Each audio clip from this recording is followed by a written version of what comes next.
বন্দে পুরুষোত্তমম। পরম প্রেমময় শ্রী শ্রী ଠାକୁରଙ୍କ ଶ୍ରୀଚରଣରେ ମୋର ଭୂମିଷ୍ଠ ପ୍ରଣାମ। ପରମାରାଧ୍ୟା ଜଗତଜନନୀ ଶ୍ରୀ ଶ୍ରୀ ବଡ଼ମାଙ୍କ ଶ୍ରୀଚରଣରେ ମୋର ଭୂମିଷ୍ଠ ପ୍ରଣାମ। ପରମ ପୂଜ୍ୟପାଦ ଶ୍ରୀ ଶ୍ରୀ ବଡ଼ଭା ପରମ ପୂଜ୍ୟପାଦ ଶ୍ରୀ ଶ୍ରୀ ଆଚାର୍ଯ୍ୟ ଦେବଙ୍କ ଶ୍ରୀଚରଣରେ ମୋର ଭୂମିଷ୍ଠ ପ୍ରଣାମ। ସମସ୍ତ ଦାଦା ଓ ମା ମାନଙ୍କୁ ମୋର ଆନ୍ତରିକ ପ୍ରାଣର ସହିତ ଆଶା କରେ ସମସ୍ତେ ଭଲରେ ଅଛନ୍ତି ଏବଂ ଭଲରେ ରହିବେ। ଆଜି ଯେଉଁ ଟପିକଟି ନେଇକି ଆସିଛି ସେ ଟପିକଟି ହେଉଛି ଆଜି ଆମେ ଶ୍ରୀ ଶ୍ରୀ ଠାକୁର ଅନୁକୂଳ ଚନ୍ଦ୍ରଙ୍କର ଦୀକ୍ଷା ନେଇଛୁ। କିନ୍ତୁ ଦୀକ୍ଷା ନେଇକି ଆମେ କ'ଣ କରୁଛୁ? ଆମେ ଦୀକ୍ଷା ନେଲା ବେଳକୁ ଆମେ ପ୍ରତିଜ୍ଞା କରିଥାଉ ଯେ ଆଜିଠୁ ଶ୍ରୀ ଶ୍ରୀ ଠାକୁର ଅନୁକୂଳ ଚନ୍ଦ୍ରଙ୍କୁ ମୋ ଜୀବନରେ ପ୍ରତିଷ୍ଠା କରିବା ହିଁ ଏକମାତ୍ର ଯୋଗ୍ୟ। କିନ୍ତୁ ତା ପରିବର୍ତ୍ତରେ ଆମେ କ'ଣ? ଆମେ ସେଟାକୁ ହିଁ ଆଜି ଠାକୁରଙ୍କର ଗୋଟିଏ ବାଣୀ ଅଛି ସତ୍ୟାନ୍ୱେଷଣର, ସେ ବାଣୀଟାକୁ ଅନୁଧାବନ କରିକି ଆମେ ଜାଣିନେବା ବାସ୍ତବରେ କ'ଣ ଆମେ ଠାକୁରଙ୍କୁ ପ୍ରତିଷ୍ଠା କରିଛୁ, ବାସ୍ତବରେ କ'ଣ ଆମେ ଠାକୁରଙ୍କୁ ପ୍ରତିଷ୍ଠା କରିପାରିଛୁ। ଆମ ଭିତରେ ତାର ଗୋଟିଏ ପ୍ରମାଣ ଆମେ ଆମ ଜୀବନ ଚଳଣି ଭିତରେ ଖୋଜି ପାଇପାରିବୁ। ତ ଆସନ୍ତୁ ସେଇ କଥାଟି କ'ଣ, ବାସ୍ତବରେ କ'ଣ ଠାକୁରଙ୍କୁ ଆମେ ଜୀବନରେ ଧାରଣ କରିଛୁ, ତାଙ୍କୁ ପ୍ରତିଷ୍ଠା କରିବା ପାଇଁ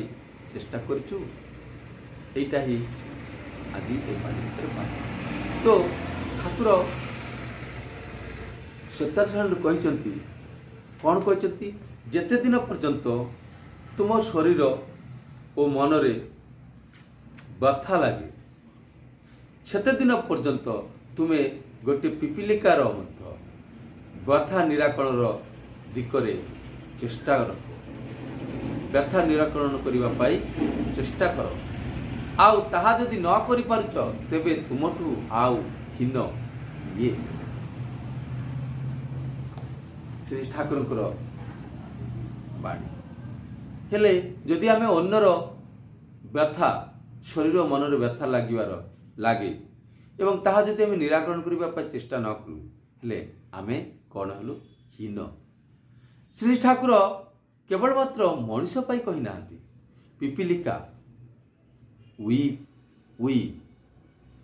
ତାହା ଦେହରେ ମଧ୍ୟ ଗୋଟିଏ ଯେଉଁ ବ୍ୟଥା ଲାଗେ, ଯନ୍ତ୍ରଣା ହୁଏ, ତାର ମଧ୍ୟ ନିରାକରଣ କରିବା ପାଇଁ କହୁଛନ୍ତି। ଆଉ ତାକୁ ଯଦି ଆମେ ଅନୁଭବ କରି ବୋଧ କରି ତାକୁ ନିରାକରଣ କରିବା ପାଇଁ ଚେଷ୍ଟା କରୁ, ହେଲେ ଆମଠୁ ଆଉ ହୀନ କିଏ ବୋଲି ଠାକୁର ପଚାରୁଛନ୍ତି। ଅର୍ଥାତ୍ ମଣିଷ, ଆମେ ଯେଉଁ ମଣିଷ, ସର୍ବଶ୍ରେଷ୍ଠ ସୃଷ୍ଟିର ସବୁଠୁ ଶ୍ରେଷ୍ଠ ସୃଷ୍ଟି ହେଉଛି ମଣିଷ। ହେଲେ ମଣିଷ ସମସ୍ତଙ୍କର ଶ୍ରେଷ୍ଠ ହେଲା। ଯଦି ଶ୍ରେଷ୍ଠ ହେଇକି ଆମେ ଛୋଟମାନଙ୍କ ପ୍ରତି ଦୃଷ୍ଟି ନ ରଖିବା, ସେମାନଙ୍କର ବ୍ୟଥା ନିରାକରଣ ପାଇଁ ଦୃଷ୍ଟି ନ ରଖିବା, ଯେମିତି ବଡ଼ ଭାଇ ସାନ ଭାଇଙ୍କର ସୁବିଧା ଅସୁବିଧା, ସୁଖ ଦୁଃଖ,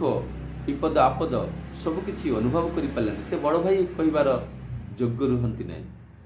ସେ ହୀନ ହେଇଯାଏ। ଠିକ୍ ସେଇଭଳି ମଣିଷ ହେଇକି ଯଦି ଆମେ ଗୋଟିଏ ପିପିଲିକାର ମଧ୍ୟ ବ୍ୟଥା ନିରାକରଣ ପାଇଁ ଚେଷ୍ଟା ନ କରିବୁ, ହେଲେ ଆମଠୁ ଆଉ ହୀନ କିଏ ବୋଲିକି ଠାକୁର କହୁଛନ୍ତି। ପୁଣି ଠାକୁର କହୁଛନ୍ତି ଯେ ତୁମର ଗାଲରେ ଚାପଡ଼ା ମାରିଲେ ଯଦି କହିପାର କିଏ କାହାକୁ ମାରେ, ତେବେ ଅନ୍ୟର ବେଳକୁ ମଧ୍ୟ ଭଲ। ଖବରଦାର, ନିଜେ ଯଦି ସେମିତି ଭାବି ନ ପାର ତେବେ ଅନ୍ୟର ବେଳକୁ କହିବାକୁ ଯାଅ ନାହିଁ। ଏହି ବିଷୟରେ ଶ୍ରୀ ଶ୍ରୀ ପିତୃଦେବ କ'ଣ କହିଛନ୍ତି ସେ ବିଷୟଟି ଆପଣମାନଙ୍କ ସମ୍ମୁଖରେ ତୋଳି ଧରିବି। ଏବେ ଦେଖନ୍ତୁ ଯେ ପ୍ରଥମରେ କଥାଟି କହିଲେ ଶରୀର ଓ ମନରେ ବ୍ୟଥା ଲାଗିବା। ଯେତେ ଦିନ ପର୍ଯ୍ୟନ୍ତ ମୋର ଶରୀର ଓ ମନରେ ବ୍ୟଥା ଲାଗୁଛି ସେତେ ଦିନ ପର୍ଯ୍ୟନ୍ତ ଗୋଟେ ପିପିଲିକାର ମଧ୍ୟ ବ୍ୟଥା ନିରାକରଣ କରିବା ପାଇଁ ଚେଷ୍ଟା କରିବାକୁ କହିଛନ୍ତି। ଆଉ ପୁଣି କହୁଛନ୍ତି ତୁମର ଗାଲରେ ଚାପଡ଼ା ମାରିଲେ ଯଦି କହିପାର କିଏ କାହାକୁ ମାରୁଛି, ତେବେ ଅନ୍ୟର କ୍ଷେତ୍ରରେ ମଧ୍ୟ କୁହ, କିନ୍ତୁ ସେଟା ଭଲ। କିନ୍ତୁ ନିଜେ ଯଦି ଭାବି ନ ପାର ଅନ୍ୟର ବେଳକୁ କୁହ ନାହିଁ। ସେ ବିଷୟରେ ଶ୍ରୀ ଠାକୁର କହୁଛନ୍ତି, ଶ୍ରୀ ପିତୃଦେବ କହୁଛନ୍ତି, ନିଜର ବେଳକୁ ଯଦି ଭାବିପାର କିଏ କାହାକୁ ମାରେ,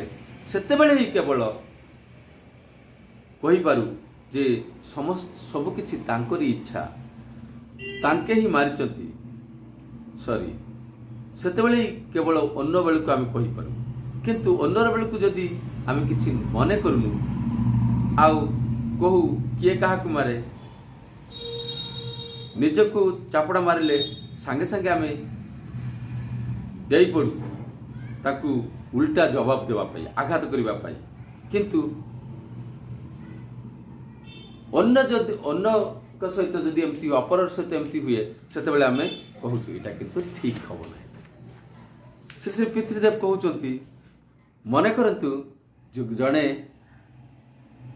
पुओ पिला आमर पिला को मारी दे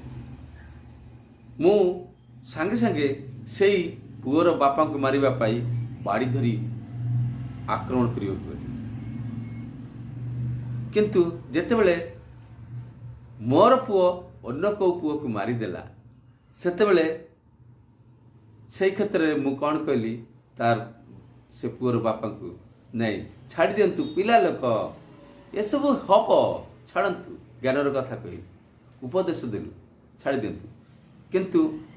अन्य क्षेत्र में अपर पक्षरे जदि मोर पुओ को से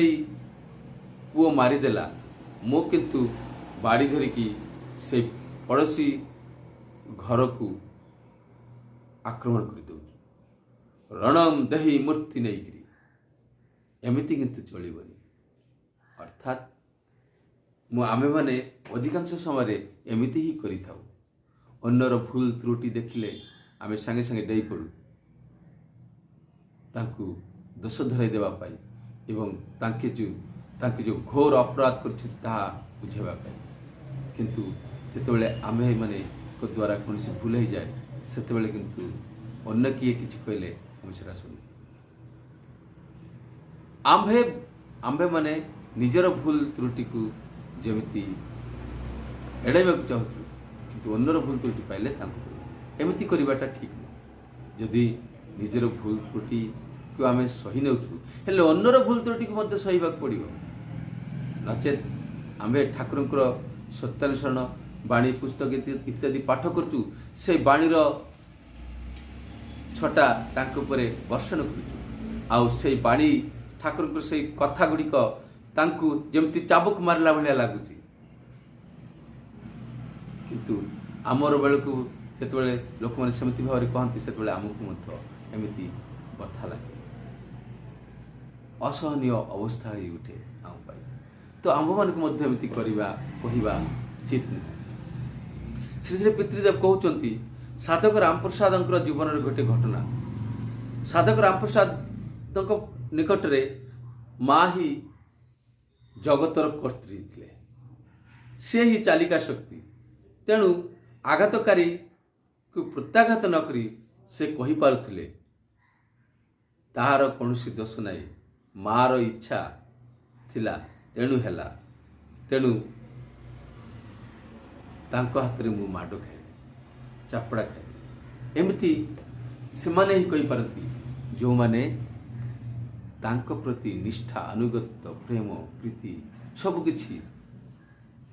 नछाबार करते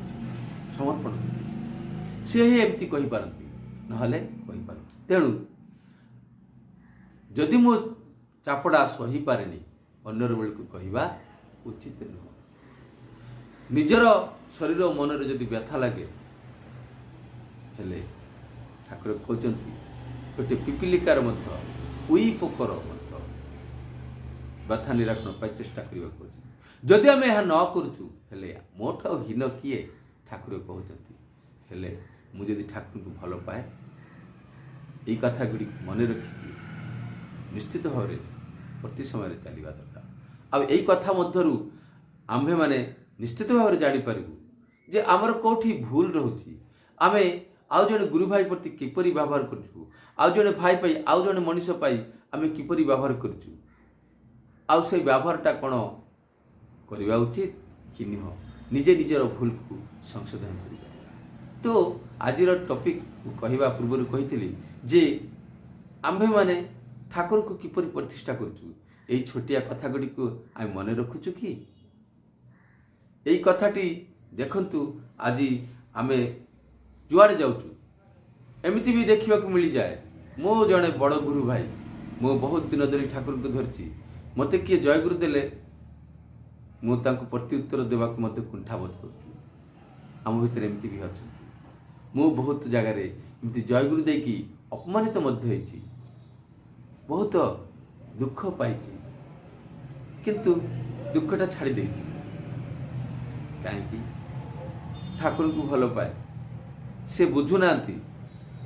से कौन कर जानी ना से कौन कर जड़े गुरु भाई आजिकार समय एमती भी देखा मिले प्रेम अच्छी किंतु देखिकी मुह अन्य आड़ को कर दिखती जयगुरु देव कि मत देवाक पड़ो मु कहीं जयगुरु मु बड़ मु पदरे बड़ मोर ज्ञान अधिक मु ठाकुर को भक्त प्रकृत में कौन आमे माने एमती करिकी ठाकुर को प्रतिष्ठा कर निज जीवन में निश्चित भाव में नुह तेणु ठाकुर को प्रतिष्ठा करने कौन सी भूल त्रुटि गोटे कथा को प्रतिष्ठा कलु आउ गोटे कथा को छाड़देलु हेले ठाकुर प्रतिष्ठा है